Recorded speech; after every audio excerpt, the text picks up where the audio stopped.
지난 시간에 실패했던 요나에게, 도망쳤던 요나에게 하나님께서 다시 한번 사명을 주시고 그를 회복시켜 주셨음을 보았습니다. 니느웨 백성들의 회개 운동이 있은 후 하나님께서는 크신 자비를 베풀어 주셨습니다. 특별히 저희가 읽진 않았지만 3장 10절에 이렇게 말하고 있습니다.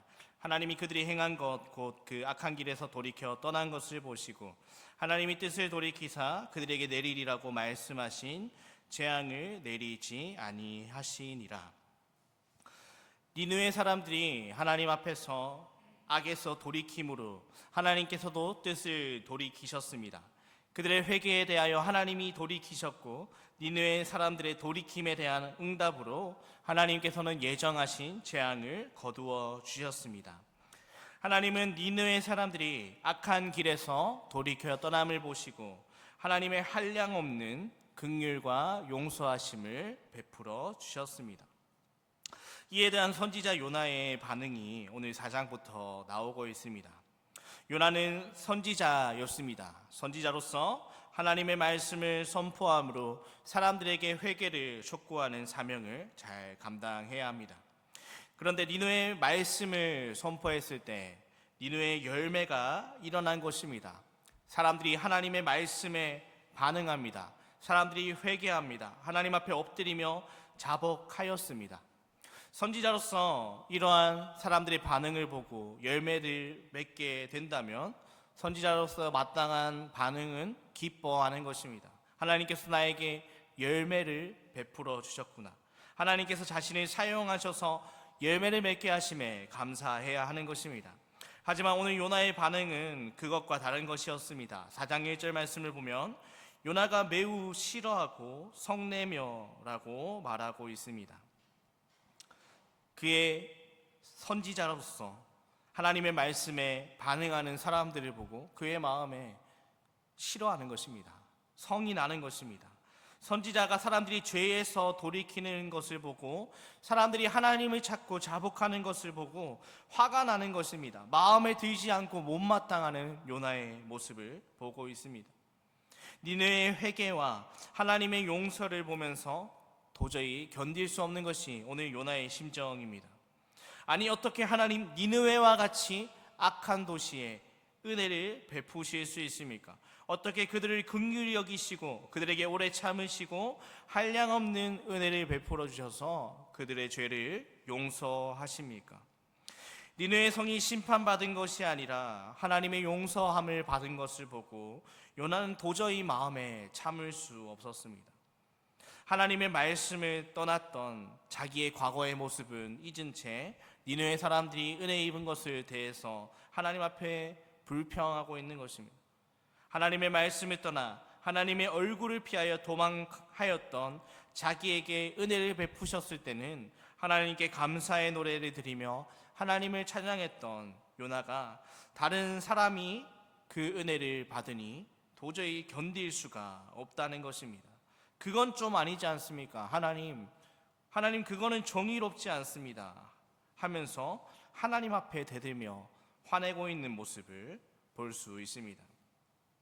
그런데 여러분, 이러한 요나의 모습은 한편으론 우리의 모습일 수 있습니다. 내가 잘못했을 때, 내가 하나님 앞에 어떠한 죄를 지었을 때는 그냥 좀 넘어갔으면 싶은 마음이 듭니다. 내가 잘못했을 때는 하나님께서 은혜를 베푸셔야 하고 하나님께서 오래 참으셔야 하고 자비를 베풀어 주셔야만 합니다. 하지만 다른 사람이 잘못을 했을 때에는 이야기가 달라진다는 것입니다. 내가 싫어하는 사람, 나에게 어떤 해를 끼친 사람, 나의 마음을 상하게 한 사람, 그런 사람들에게는 은혜를 베풀어 주셔서는 안 된다라는 것이죠. 어떻게든 처벌받고 그의 잘못이 드러나기를 원하는 마음이 우리 가운데에도 있을 수 있다는 것입니다. 화가 난 요나는 하나님께 자신의 분노를 쏟으며 하나님께 대들기 시작합니다. 2절 말씀입니다. 여호와께 기도하여 이르되 여호와여, 내가 고국에 있을 때 이러하겠다고 말씀하지 아니하였나이까? 그러므로 내가 빨리 다시스로 도망하였사오니 주께서는 은혜로우시며 자비로우시며 노하기를 더디하시며 인애가 크시사 뜻을 돌이켜 재앙을 내리지 아니하시는 하나님이신 줄을 내가 알았음이니이다. 요나가 이렇게 말합니다. 하나님, 제가 니느웨로 가고 싶지 않았던 이유가 바로 여기에 있습니다. 하나님 너무나 사랑이 많고 하나님 너무나 자비로우십니다. 하나님이 이렇게 하실 줄 알았습니다 하면서 자기가 했던 잘못을 정당화하고 있는 것입니다. 하나님이 니느웨를 용서해 주실 줄 알았습니다. 하나님, 저는 그것을 막기 위해서 이것이 싫어서 하나님 앞에 도망쳤다라고 합리화하고 있는 것입니다. 왜 그렇습니까? 하나님이 너무나 사랑이 많고 자비로우시며 은혜로운 분이셔서 제가 이럴 수밖에 없었다라고 요나가 하나님께 말하는 것입니다. 자비로우신 하나님의 뜻을 수용할 수 없다라니 되게 모순적이지 않습니까? 그렇다면 요나가 말하는 하나님의 자비로우심은 어떤 것입니까? 요나는 어떤 하나님의 자비하심을 기대했습니까? 요나가 말했습니다. 주께서는 은혜로우시며 자비로우시며 노하기를 더디하시며 인애가 크시사. 감히 하나님 앞에 설 수 없는 나 같은 죄인도 주님 앞에 나와서 회개하면 용서받게 되는 줄 요나는 알고 있었습니다. 하지만 이러한 하나님의 자비하심과 은혜는 자신에게만, 자기 이스라엘 민족에게만, 백성들에게만 주어져야만 한다고 생각을 했습니다. 그런데 하나님께서 니느웨에게도, 이방 민족에게도 이러한 은혜와 자비로우심을 보이니 하나님의 은혜에 불평과 원망하는 마음이 생긴 것입니다. 하나님, 이방인들은 하나님의 백성이 아니지 않습니까? 그들에게 하나님의 은혜를 동등하게 베풀어 주시는 것은 좀 아니지 않습니까? 저들은 망해야 합니다. 저들이 가진 모든 것들을 빼앗아야 합니다. 니느웨가 역사적으로 이스라엘을 오랫동안 괴롭혔던 강대국 아수르의 수도였으니 인간적인 요나의 마음을 이해할 수도 있지만, 요나는 마치 하나님의 은혜와 자비가 잘못이라도 되었다는 듯이 하나님께 대항하며 하나님을 대항하고 있다는 것입니다. 3절에서 이렇게 말하고 있습니다. 여호와여, 원하건대 이제 내 생명을 거두어 가소서. 사는 것보다 죽는 것이 내게 나음이니이다. 요나는 하나님 앞에 말합니다. 하나님, 차라리 나를 죽여주십시오. 나의 생각을 모른 척 하시는 하나님, 나의 이 질문을 대답하지 않으시는 하나님, 차라리 저는 죽음을 택하겠습니다. 요나가 이렇게 말한 것은 모든 것에 체념하여 이야기하는 것처럼 보이지는 않습니다. 오히려 하나님 앞에서 강렬한 저항을 하는 것입니다. 하나님, 저는 그 하나님의 결정이 마음에 들지 않습니다. 하나님의 자비가, 하나님의 은혜가, 하나님의 사랑이 싫습니다. 이제 제 할 일은 다 끝났으니 저의 목숨을 데려가 달라고 요나가 하나님 앞에 시위하고 있는 것 아닙니까? 니느웨 백성을 멸하시든지 혹은 하나님의 선지자인 나를 죽이든지 둘 중에 하나를 택하라면서 말하는 것이죠. 자신의 생각을 바꾸지 않는 고집스러운 태도로 하나님을 쏘아붙이고 있는 것입니다. 이런 요나에게 하나님께서는 어떻게 하십니까? 4절 말씀입니다. 여호와께서 이르시되 내가 성내는 것이 옳으냐 하시니라. 하나님은 정말 오래 참으시고 사랑이 많으신 분이십니다. 하나님이 이런 겁없는 요나를, 이런 철없는 아이와 같은 요나를 설득하는 부모처럼 다정하게 요나에게 다가가셔서 말씀하십니다. 그러면서 질문하는 것입니다. 요나야, 내가 화를 내는 것까지는 알겠다. 그런데 계속 화를 내야겠느냐? 그게 합당한 일이냐? 하나님은 화내지 않으시고 오히려 요나에게 되물어 보십니다. 요나는 하나님의 질문에 반응도 하지 않고 성 밖으로 빠져나갔습니다. 5절을 이렇게 말하고 있습니다. 요나가 성읍에서 나가서 그 성읍 동쪽에 앉아 거기서 자기를 위하여 초막을 짓고 그 성읍에 무슨 일이 일어나는가를 보려고 그 그늘 아래에 앉았더라. 요나는 하나님의 질문에 대답도 하지 않는 채 니느웨 성 바깥으로 나가서 자기를 위해서 초막을 지었습니다. 그리고는 하나님께서 정말 니느웨 백성들을 용서하시는지 확인하기 위해서 떼약볕 아래 앉아 니느웨 성을 지켜보았습니다. 초막을 지었지만 너무 엉성하여서 그 떼약볕을 피할 수는 없었습니다. 바로 그때 하나님께서는 요나에게 작은 선물을 주십니다. 바로 박넝쿨이었습니다. 빨리 자라는 박넝쿨을 예비하시고 요나의 머리 위에 그늘을 만들어 주시고 요나의 머리가 떼약볕에 상하지 않도록 그늘을 만들어 주십니다. 그래서 6절 말씀에 보면 이는 그의 머리를 위하여 그늘이 지게 하며 그의 괴로움을 면하게 하려 하심이었더라. 요나가 박넝쿨로 말미암아 크게 기뻐하였더니. 하나님의 작은 선물에 요나는 기뻐하였습니다. 하나님이 내 마음을 헤아리시고 계시는구나, 하나님이 나를 지켜보고 계시는구나 하는 안도감이 들었습니다. 갑자기 기분이 좋아지고 편안함을 느낍니다. 요나서에서 요나가 기뻐했다라는 표현이 여기서 처음 나오고 있습니다. 요나는 하나님으로부터 사명을 받았을 때도 혹은 니느웨 백성들이 회개하는 모습을 보았을 때도 기뻐하지 않았습니다. 그런데 요나는 지금 하나님께서 주신 작은 선물 박넝쿨 하나에 엄청 기뻐하고 있는 것입니다. 하나님께 그렇게나 화를 내던 요나가 박넝쿨이 주는 그늘로 인해서 기뻐합니다.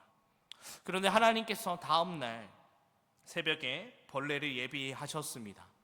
요나의 초막을 덮은 박넝쿨에 벌레를 보내시고 그것을 갉아먹게 하십니다.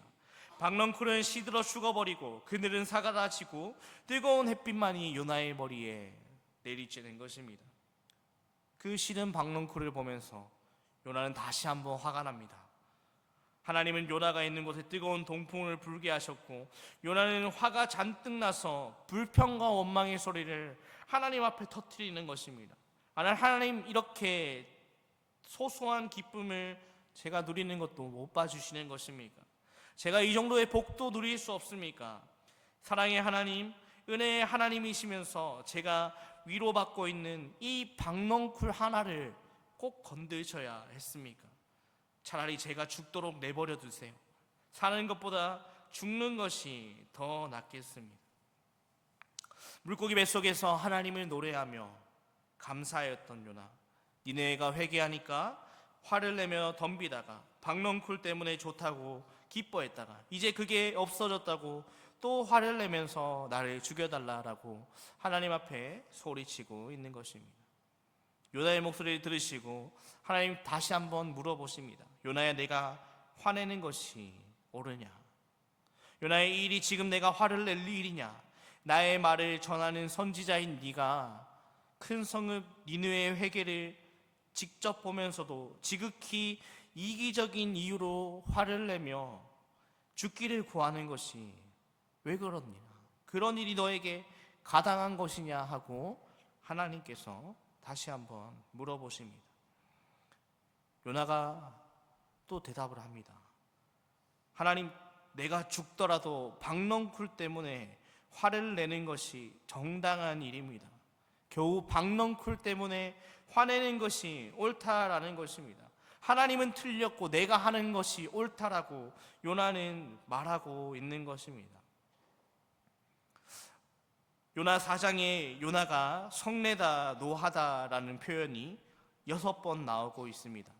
어떻게 하나님의 일을 하는 사람이 하나님 자리에 올라가고 더 나아가서 하나님을 판단하는 자리에까지 나아갔습니까? 요나는 아무리 화가 났다고 해도 이해할 수 없는 말을 하고 있습니다. 아마 자신에게 화가 나 있는 것을 하나님 탓으로 돌리는 듯합니다.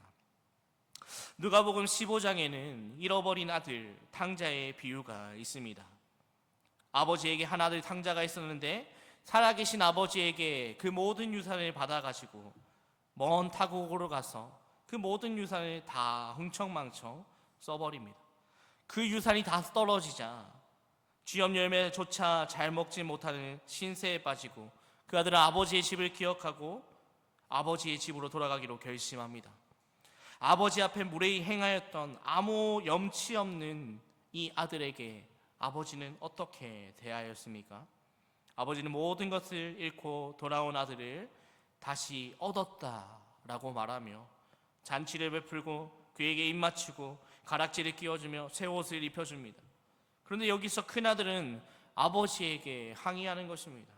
아니 아버지, 이거는 공정하지 못합니다. 나는 여러 해 동안 아버지의 명을 어긴 적이 없습니다. 그런데 제게는 염소 새끼도 주지 않으면서 저 배은망덕한 아들을 위해 살찐 송아지를 잡는 게 말이나 됩니까? 하면서 성내고 있는 것입니다. 맏아들이나 요나나 똑같습니다. 자신의 아버지에게, 그리고 창조주 하나님에게 원망과 불평을 쏟아내며 이런 자비는, 이런 사랑은 말이 안 됩니다 라고 시위하는 것입니다. 저 니느웨 성 사람들, 그토록 잔인하고 극악무도한 사람들에게 사랑이라뇨, 자비라뇨, 저들을 심판하고 벌 주셔야죠. 왜 그들에게 좋은 것을 주십니까? 그들에게 사랑을 주십니까? 아버지의 품이 싫어 아버지에게 유산을 요구하고 모든 유산을 탕진하고 돌아온 둘째 아들에게 베풀어준 아버지의 그 사랑이, 아버지의 그 자비가 맏아들에게 너무나 싫었습니다. 아버지가 맏아들에게 이렇게 말을 합니다. 너는 항상 나와 함께 있으니 내 것이다, 내 것이다. 잃었던 동생을 다시 얻었으니 우리가 즐거워하고 기뻐하는 것이 마땅하지 않니? 우리도 때때로 요나처럼 혹은 맏아들과 같은 마음이 있다는 것입니다. 하나님께서는 이런 요나에게 마침내 하고 싶으셨던 말을 하고 있습니다. 여호와께서 이르시되 내가 수고도 아니하였고 재배도 아니하였고 하룻밤에 났다가 하룻밤에 말라버린 이 박넝쿨을 아꼈거든. 하물며 이 큰 성읍 니느웨에는 좌우를 분별하지 못하는 자가 12만 여명이요 가축도 많이 있나니 내가 어찌 아끼지 않겠느냐 하시니라. 하나님께서는 박넝쿨을 통해서 요나에게 실물 교육을 시키셨습니다. 잠시 그늘을 제공한 박넝쿨이 요나에게 그토록 중요하고 소중한 존재였다면 12만 명이 넘는 사람들과 많은 동식물이 살아가는 니느웨 성을 향한 창조주의 하나님의 마음이 어떠할지를 생각해 보라는 것입니다.